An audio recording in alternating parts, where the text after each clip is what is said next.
വിശദമായ വാർത്തകളിലേക്ക്. ഇരട്ടിയാർ ടൗണിൽ കടത്തിണ്ടയ്ക്ക് മുന്നിൽ വയോധികനെ മരിച്ച നിലയിൽ കണ്ടെത്തി. തമിഴ്നാട് വില്ലുനഗർ സ്വദേശി ചന്ദ്രനാണ് മരിച്ചത്. കല്ലിൽ തലയിടിച്ച് വീട് രക്തം വാർന്ന നിലയിലാണ് മൃതദേഹം കിടന്നിരുന്നത്. കട്ടപ്പന പോലീസ് സ്ഥലത്തെത്തി മേൽനടപടികൾ സ്വീകരിച്ചു.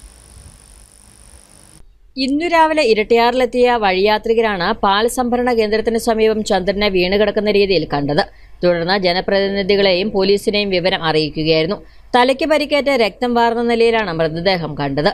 കടത്തണയിൽ നിന്നും താഴെ വീണതിനെ തുടർന്ന് കല്ലിൽ തലയിടിച്ചതാകാം മരണകാരണമെന്നാണ് പ്രാഥമിക നിഗമനം. മദ്യപാനശീലമുള്ള ചന്ദ്രനെ ഇന്നലെ വൈകിട്ടും മദ്യപിച്ച നിലയിൽ ടൗണിൽ കണ്ടിരുന്നതായും പറയപ്പെടുന്നു. ഇരട്ടയാർ ടൗണിൽ 30 വർഷത്തോളമായി കൂലിപ്പണിയെടുത്തും കടത്തണയിൽ അന്തിയുറങ്ങിയും ജീവിച്ചുവെന്ന ഇയാൾ അർബുദരോഗ ബാധിതനും ആയിരുന്നു.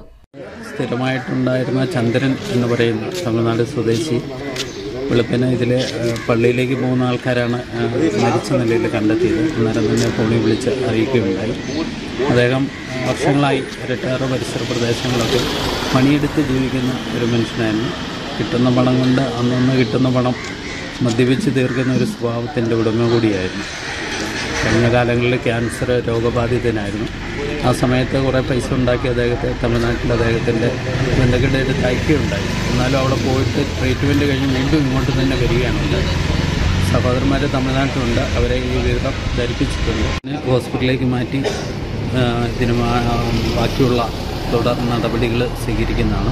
ഗ്രാമപഞ്ചായത്ത് ആശ്രയ പദ്ധതിയിൽ ഉൾപ്പെടുത്തിയ സഹായവും നൽകി വന്നിരുന്നു. മൃതദേഹം താലൂക്ക് ആശുപത്രിയിൽ പ്രവേശിപ്പിച്ചു. പോസ്റ്റ്മോർട്ടത്തിന് ശേഷം തമിഴ്നാട്ടിൽ നിന്ന് എത്തുന്ന ബന്ധുക്കൾക്ക് വിട്ടു നൽകും. കട്ടപ്പന പോലീസ് മേൽ നടപടികൾ സ്വീകരിച്ചു.